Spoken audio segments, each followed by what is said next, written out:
Hello बच्चों, class 10 board exams के लिए ये टॉपिक बहुत इंपॉर्टेंट है और इस तरीके का एक क्वेश्चन गारंटीड है बोर्ड एग्जाम्स में 3 या 4 नंबर में आपको मिलेगा। नाउ अब क्वेश्चन क्या बोल रहा है, हमें इररेशनलिटी प्रूव करनी है। हमें प्रूव करना है कि following numbers are irrational. Irrational का मतलब क्या हुआ, अंडर रूट के अंदर एक नॉन परफेक्ट स्क्वायर लिखा हुआ हो। वो डेफिनेशन एक डिफरेंट कॉन्सेप्ट है, लेकिन इसमें जिस तरीके से हमें प्रूव करना है वो मेथड बच्चों आपको आना चाहिए, है ना। वो प्रोसीजर, वो एक जो एल्गोरिथम होता है स्टेप बाय स्टेप, वो आपको बस आना चाहिए। 3 तरीके के क्वेश्चंस बनते हैं। फर्स्ट टाइप है अंडर रूट 3, सेकेंड टाइप है 3 अंडर रूट 2 और थर्ड टाइप है जिसमें एक नंबर प्लस एक इरेशनल पार्ट होता है, राइट। ये 3 तरीके के क्वेश्चंस हैं, इनके अलावा और कुछ नहीं बन सकता है। और ये तीनों क्वेश्चंस आप ढंग से देख लो। एक छोटा सा टेक्निक है बस, वो टेक्निक इसमें कैसे यूज करनी है, सेकंड पार्ट में कैसे यूज करनी है, थर्ड पार्ट में कैसे यूज करनी है, ये हम इस वीडियो में सीखने वाले हैं। तो आइए सॉल्व करते हैं part 1। Prove that the following are irrational. First है अंडर रूट 3। अब मुझे प्रूव करना है कि अंडर रूट 3 जो है वो इररेशनल नंबर है। और कैसे करेंगे, हम कॉन्ट्राडिक्शन मेथड से प्रूव करेंगे बच्चों। ये कॉन्ट्राडिक्शन मेथड क्या होता है, हम लेट कर लेंगे कि ये जो रूट 3 है ये इररेशनल ना है, ये तो भैया रेशनल है। हम क्या प्रूव लेट करेंगे, let under root 3 is rational, right? So we can write under root 3 equals to a upon b. a upon b का मतलब क्या बच्चों, हमने let किया है under root 3 को a upon b such that a and b are co-primes। को-प्राइम्स का मतलब क्या है बच्चों, जिनका 1 के अलावा कोई फैक्टर ना हो। जैसे 3 और 5 हो गया, 5 और 7 हो गया, 7 और 9 हो गया, है ना। अच्छा 9 नहीं ले सकते, क्यों? क्योंकि 9 प्राइम नहीं है।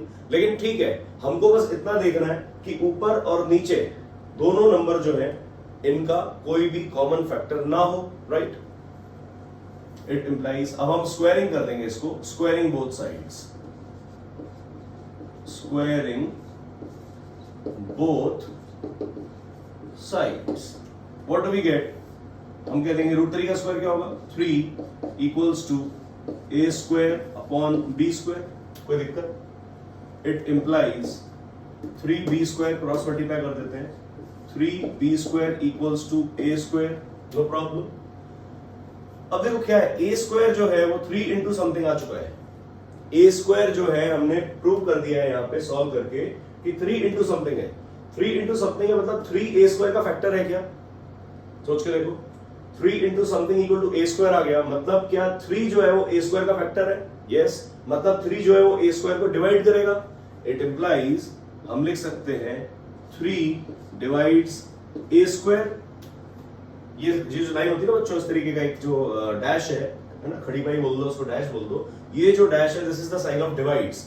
3 डिवाइड्स a स्क्वायर, इसका मतलब क्या है, 3 डिवाइड्स a स्क्वायर। अगर मैं बोल रहा हूं 2 जो है वो 16 का फैक्टर है, 2 अगर 16 को डिवाइड करता है तो 2 जो है वो 4 को भी तो डिवाइड करेगा, नहीं करेगा? सोच के देखो, अगर a स्क्वायर को 3 डिवाइड कर रहा है तो a को भी 3 डिवाइड करेगा। इट इंप्लाइज, हम लिख सकते हैं 3 डिवाइड्स a। कोई टेंशन इस स्टेप में, राइट। इफ 3 डिवाइड्स a, ये कैसे आया, because 3 divides a square, 3 into b square हमने a स्क्वायर प्रूव किया, सो 3 डिवाइड्स a स्क्वायर, तो 3 डिवाइड्स a। सो लेट अब 3 डिवाइड्स a है, मतलब 3 जो है वो a का फैक्टर है। ध्यान से देखना, कंफ्यूज मत होना भैया बच्चों, इन सब में सिर्फ लैंग्वेज है, सिर्फ लैंग्वेज से डर लगता है। लैंग्वेज से डरना छोड़ दो, स्टेप बाय स्टेप सॉल्व कर रहे हैं, बस वीडियो एंड तक देखना। ये कॉन्सेप्ट आज पूरा हम खत्म करके जाएंगे। 3 divides a, so let a equal to 3c। c जो है वो कोई इंटीजर है, c इज एनी इंटीजर, हमें मतलब नहीं c क्या है। 3 into something क्यों लिखा, बिकॉज 3 जो है वो a का फैक्टर है ना। मतलब a अगर 3 अगर a को डिवाइड कर रहा है तो a जो है वो 3 into something है, सीधी सी बात है। अगर मैं बोल रहा हूं 3 जो है वो 15 को डिवाइड कर रहा है, एग्जाम्पल से समझो, 3 जो है वो 15 को डिवाइड कर रहा है, तो मैं बोल सकता हूं ना 15 को 3 into 5। तो सिमिलरली मैंने a को लिख दिया 3 इंटू समथिंग, वो c है समथिंग, ठीक है, a को 3c। स्क्वायरिंग बोथ साइड्स, हमें यहाँ पे स्क्वायरिंग करना है। यहां क्या करना है हमको, स्क्वायरिंग। स्क्वायरिंग के बाद हम यहां आ जाते हैं। इट इंप्लाइज अगर मैंने a का स्क्वायर किया तो क्या है बच्चों, a स्क्वायर, और 3c का स्क्वायर क्या हो जाएगा, 9c स्क्वायर। कोई tension? But a square was 3b square, a square की वैल्यू क्या थी बच्चों, 3b स्क्वायर। इसको उठा के हम यहां पर पुट कर देते हैं। So it implies 3b square equals to 9c square. ठीक है, तो b स्क्वायर कितना आ जाएगा, ये 3 यहां डिवाइड हो जाएगा, ये आ जाएगा 3c स्क्वायर। कोई टेंशन?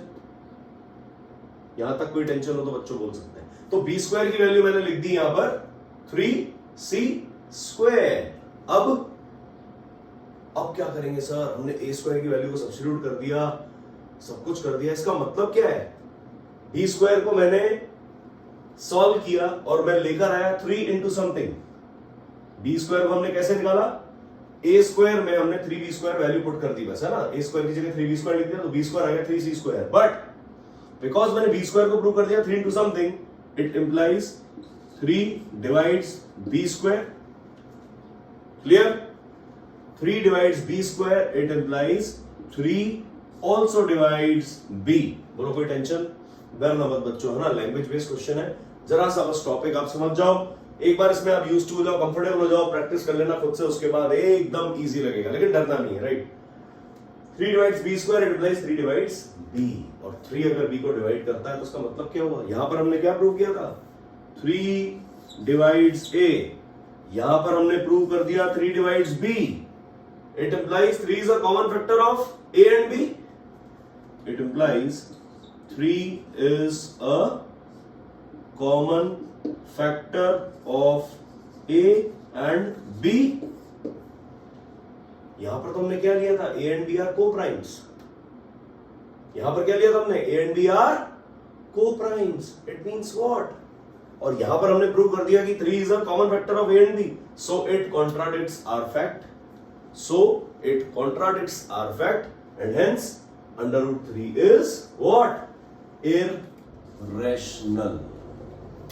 It implies, एक स्टेटमेंट हमको लिखना होगा that it contradicts our fact, so under root 3 is what?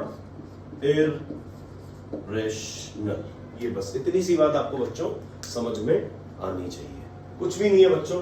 हमने क्या किया, प्रूव करना था रूट 3 जो है वो इर्रेशनल है, हमने कहा ठीक है भैया, इर्रेशनल प्रूव करना है, हम उसको कॉन्ट्राडिक्शन से करते हैं, हम कहते हैं let root 3 is rational. It implies root 3 equals to a and b, a upon b, root 3 equals to a upon b let कर लिया, a and b are co-primes. Co-primes मतलब उसका 1 के अलावा कोई और फैक्टर नहीं होगा, राइट, 1 के अलावा कोई और फैक्टर नहीं होगा, लेकिन हमने प्रूव क्या कर दिया, एक और फैक्टर है 3, तो हमारा जो हमने अज्यूम किया था, असम्पशन वो रॉन्ग है, इट कॉन्ट्राडिक्ट आवर असम्पशन, है ना। अब हमने स्क्वायरिंग बोथ साइड्स कर दिया तो 3 equal to a square by b square आ गया, so 3b square equal to a square आ गया, so 3 divides a square, it implies 3 divides a। If 3 divides a, let a equal to 3c। If a equal to 3c, squaring both sides, a square equal to 9c square, so 3b square equal to 9c square, so b square equal to 3c square, so 3 divides b square. क्यों? क्योंकि b square equal to 3 into something कर दिया। ये क्या है, this is nothing but 3 into something, और 3 into something है मतलब 3 जो है b स्क्वायर का फैक्टर है, मतलब 3 डिवाइड्स b स्क्वायर। ये टेक्निकल लैंग्वेज हो गई, ये वही कहना चाह रहा है कि 3 is a factor of b square, बस और कुछ नहीं है। सो 3 divides b square, it implies 3 divides b। And if 3 divides b, हमने पहले प्रूव किया था 3 डिवाइड्स a, इसको ऐसे लिख सकते हो, equation number 1, equation number 2, right. So अगर 3 दोनों को डिवाइड कर रहा है मतलब 3 दोनों का फैक्टर है, और 3 अगर a और b का फैक्टर है तो हमारा फैक्ट क्या था, हमारा असम्पशन क्या था हमारा, कि a और b का कोई फैक्टर हो ही नहीं सकता है, a और b को-प्राइम्स है। That means what, our assumption was wrong, hence ऐसा लिखना होगा आपको, our assumption is wrong, hence root 3 is irrational. तो ये था बच्चों टाइप 1। आई गेस आपको समझ में आया होगा, बस वीडियो अब एंड तक देखना, पूरा कॉन्सेप्ट क्लियर करके ही जाएंगे आज अपन। नेक्स्ट है prove that 3 root 2 is irrational. अब 3 रूट 2 को कैसे प्रूव करेंगे कि वो इर्रेशनल नंबर है, राइट। ये सबसे टिपिकल है, बस रूट 3 की जगह आपको रूट 2 मिल सकता है, रूट 5 मिल सकता है, रूट 7 मिल सकता है, कुछ भी आ सकता है, बस आपको रूट 3 की जगह रूट 5 कर देना है, रूट 2 कर देना है, स्क्वायरिंग करोगे रूट 2 का तो 2 आ जाएगा, रूट 5 का स्क्वायर करोगे तो 5 आ जाएगा, बस 5 एक कॉमन फैक्टर निकल जाएगा और हम कह देंगे भैया अंडर रूट 5 इज इर्रेशनल या अंडर रूट 2 इज इर्रेशनल। अब बात आती है सेकंड टाइप की, 3 रूट 2। अब 3√2 को कैसे प्रूव करेंगे? हमें इस तरीके का बार बार रिपीटेशन नहीं करना है। ये मेथड सिर्फ अंडर रूट में अगर एक नंबर लिखा है उसको अगर इरेशनल प्रूव करना है तो हम ये मेथड अप्लाई करेंगे according to NCERT and CBSE. Please बच्चों, आपको स्टेप बाय स्टेप ही लिखना होगा, नहीं तो नंबर कट सकते हैं। 3 डिवाइड्स A, 3 डिवाइड्स B, ये समझ में आना चाहिए। जो सिंगल लाइन होती है ये डिवाइड्स का साइन है, राइट? मतलब ये फैक्टर है। 3 क्या है? फैक्टर है A का। 3 अगर 15 का फैक्टर है तो 3 15 को डिवाइड भी करता है। बस इतनी सी बात इसके अंदर समझनी है आपको। अगला है बच्चों 3√2। इसको कैसे करेंगे? Very easy. हम करेंगे वही कॉन्ट्रडिक्शन मेथड तो हो गई। Let 3√2 is what? It is rational. And if it is rational, हम कह सकते हैं so we can write 3√2 equals to A upon B.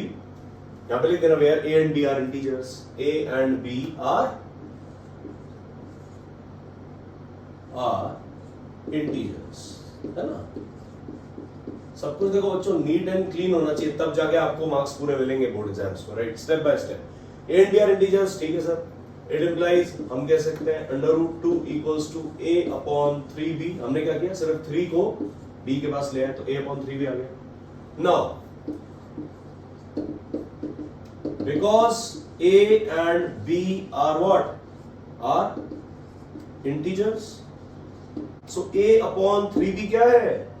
A upon 3B is a rational number. क्यों? क्योंकि A and B are integers. 5 upon 6 क्या होगा? 10 upon 19 क्या होगा? ये एक रेशनल नंबर ही होगा ना। That means what? हम कह देंगे A upon 3B is a rational number. सोच के देखो, है ना? क्योंकि A और B इंटीजर्स है तो A upon 3B is a rational number. But A upon 3B is equal to √2. It implies √2 is also rational. But we know that. But we know that what? Under √2 is an irrational number. Yes or no? सोच के देखो बच्चों. But we know that under √2 is an irrational number. That means what? So it contradicts our assumption and hence what? 3√2 is irrational number. बस इतनी सी बात बच्चों। देखो कितनी छोटी सी चीज है, लेकिन उसको लिख के हमें समझानी है ना? एग्जाम में अगर क्वेश्चन आ रहा है तो हमें जो भी हमारा कॉन्सेप्ट है उसको स्टेप बाय स्टेप लिख के समझाना है। ऐसे नहीं बस ये क्या आ गया छोड़ दो यार। ऐसे नंबर, ऐसे क्वेश्चन पता है आपको 3 नंबर 4 नंबर इस तरीके के आपको मिल जाएंगे। 3 marks 4 marks section C section D में आपको इस तरीके के क्वेश्चंस देखने को मिलेंगे। कितना इजी है देखो। फर्स्ट वाला थोड़ा सा टिपिकल था, लेकिन अगर इसकी आप 2-3 बार प्रैक्टिस कर लोगे ना बच्चों तो इससे ज्यादा इजी कुछ नहीं लगेगा आपको रियल नंबर में। रियल नंबर में सबसे ज्यादा बोलते ना एकदम इजी वाला जो टॉपिक है वो यही है। बस आपको एक सिस्टम पता होना चाहिए और यही लाइन आपको यहाँ भी लिखनी है। It contradicts our assumption hence √3 is irrational, है ना? यहाँ हम नहीं लिख पाए लेकिन आपको ये लाइन यहाँ भी लिखनी है। So it contradicts our assumption and hence √3 is irrational. यहाँ पे हमने लिखा so it contradicts our assumption and hence 3√2 is irrational. करना क्या था? सिंपल, हमको रूट वाली चीज को याद रखना है। यहाँ पे हमने क्या किया बच्चों, ध्यान से देखो। ये जो √2 था, इस √2 को ही तो हमने लेफ्ट हैंड साइड में रख दिया। ये 3 को तो हम यहाँ b के पास ले आए, 3 भी लिख दिया तभी तो। सोच के देखो, यस और नो? यस। सो हमने कह दिया भैया A and B are integers, it implies A upon 3B is rational. If A upon 3B is rational, दोनों चीजें इक्वल है। √2 अगर इसके इक्वल है, ये रेशनल है तो ये भी रेशनल होगा। It implies √2 is also rational. √2 is also rational, but we know that under √2 is an irrational number. And if prove तो कर दिया रेशनल है, आ गया irrational, so it contradicts our assumption. And hence 3√2 is irrational. Very easy. Same चीज बच्चों हम यहां करेंगे, जल्दी से फटाक से खत्म करेंगे। हमको प्रूव करना है 3 + 2√5 जो है वो इरेशनल है। क्या करेंगे? लेट, बोलो सबको, अब तो मेरे हिसाब से एकदम याद हो गया होगा। हम कहेंगे late what? 3 + 2√5 is rational. If it is rational, it implies हम लिख सकते हैं 3 + 2√5 equals to A upon B. यहां वही लिख देंगे a and b are what? These are integers. ये हमको लिखना पड़ेगा कंडीशन, हमें a और b जो लेट कर रहे हैं a और b का हमको इंट्रोडक्शन देना पड़ेगा, वो क्या है? सो इट इम्प्लाइज, अब क्या करना है, 2 रूट 5 को यहाँ रखेंगे, 3 को वहां ले जाके माइनस कर देंगे. So 2 root 5 equal to a upon b minus 3. It implies 2 root 5 equals to a minus 3b upon b. It समझ में आया? एलसीएम ले लिया, b एलसीएम ले लिया तो ये b से मल्टीप्लाई हो जाएगा, यहाँ पे लिख देंगे a minus 3b upon b. अब रूट 5 को अलग रखना है, 2 b के पास आएगा नहीं आएगा? यस सर, तो हम कह देंगे root 5 equals to a minus 3b upon 2b. Right, because a and b are integers. a and b are integers. It implies a minus 3b upon 2b एक रेशनल नंबर हो जाएगा. a minus 3b upon 2b is rational, and if it is rational, it implies under root 5 is also rational. Yes or no? But we know that आखिर में line हम नहीं लिख रहे, यहीं से हम कंटिन्यू करेंगे. But we know that root 5 is irrational, हमको पता है root 5, but root 5 is an irrational number. It implies what? It implies 3 plus 2 root 5 is irrational. क्यों लिख पाए हम? क्योंकि it contradicted our assumption. ये लाइन आपको लिखनी है, so it contradicts our assumption. कोई टेंशन हो तो बोलो. हमने किया क्या बच्चों? 3 plus 2 root 5 को हमने रेशनल बोल दिया, उसको इक्वेट कर दिया a अपॉन b से.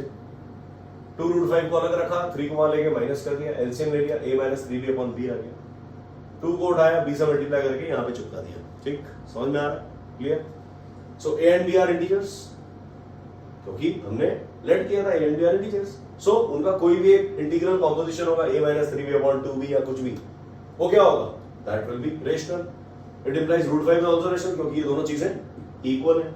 ये दोनों चीजें इक्वल हैं, तो ये रेशनल है तो ये भी रेशनल है, ये इरेशनल है तो ये भी इरेशनल है. ऐसे ही होगा. लेकिन हम जो प्रूव कर रहे हैं उससे आ गया रूट 5 इज आल्सो रेशनल, क्योंकि ये हमने रेशनल प्रूव कर दिया. If root 5 is rational, it implies what? We know that root 5 is irrational, it's not rational. So prove तो कर दिया, रेशनल आ गया, इररेशनल पता है हमको, irrational. So it contradicts our fact. Our assumption is wrong. Our assumption is wrong. Hence 3 plus 2 root 5 is irrational. बच्चों ये 3 तरीके के क्वेश्चंस हैं जो क्लास 10 बोर्ड्स में बनते हैं. इसके अलावा और कोई क्वेश्चन इररेशनलिटी में फ्रेम ही नहीं होता है. ठीक है, आपको क्या चाहिए? आपने वीडियो एंड तक देखा, thank you so much. But कोई भी वीडियो बच्चों आप स्टार्ट करते हो, सोच के स्टार्ट करो यार. मतलब एटलीस्ट आपको दिखना चाहिए मत क्या हम क्या करने वाले. क्यों आप अपना टाइम वेस्ट करते हो? आप अपना टाइम ऐसे 10 वीडियो बच्चों देख लोगे 5-5 मिनट में, 1 घंटा तो ऐसे ही वेस्ट हो गया, पता चला मिला कुछ नहीं. तो एक बार आप अपना भी सर्वे करो कि एक्चुअली जो कंटेंट हमें मिल रहा है वो वाकई एफिशिएंट है या सिर्फ टाइम पास हो रहा है. क्योंकि हमारे वीडियो का एक ही मोटिव है, सीधी बात, no time pass. I guess आपको वीडियो अच्छा लगा होगा. अगर बच्चों को वीडियो अच्छा लगा हो, थोड़ा भी आपको पॉजिटिविटी मिल रही है, आपको लग रहा है कि यस सर के इस वीडियो से हमें कुछ हेल्प मिली है, तो प्लीज आप ये चैनल सब्सक्राइब करो and press the bell icon. Bell icon दबाने से क्या होगा? आपको डेली नोटिफिकेशन मिलते रहेंगे कि यस जय सर ने एक वीडियो अपलोड किया है जो हमारी हेल्प करने वाला है. Right students, so I guess आपको मजा आया होगा इस लेक्चर में. So be tuned, stay tuned for the next lecture. Thank you guys.